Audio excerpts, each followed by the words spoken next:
This is the story about the day that a mountain became a volcano and the horrible loss of life and devastation that occurred as a result. This is Arenal, Mount Arenal, up until July 29th, 1968.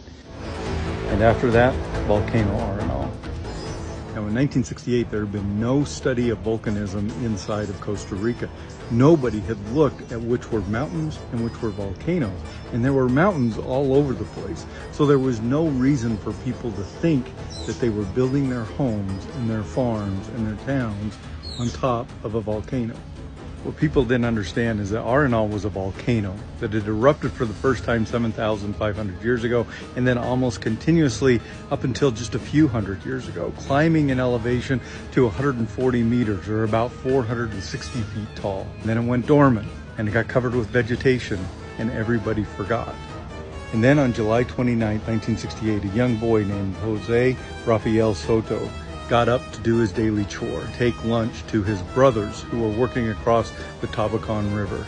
Every day there was an airplane that would fly overhead, and he would use that to know if he was on time or not. Today he heard it much earlier than he normally did, so he thought he was late and he ran faster and faster until he got to the clearing where his brothers were working. But they didn't look at him, they looked up at the mountain where their home was.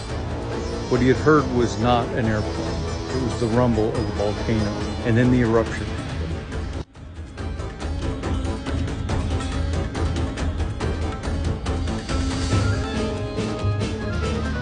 It's difficult to imagine the violence of this eruption. Stones weighing several tons were picked up and thrown for over a kilometer or half a mile at a rate of about 600 meters per second. That's 1,300 miles per hour. The brothers ran back to their home, but when they got there, it was destroyed and their families were dead. The villages of Tabacon, Pueblo Nuevo, and San Luis were destroyed.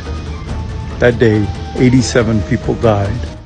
Arenal continued to erupt, sometimes with pyroclastic flows, sometimes with lava, from 1968 to 2010.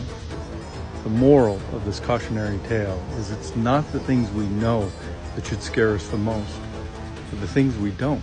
In life, it's often what you don't know that's the most dangerous.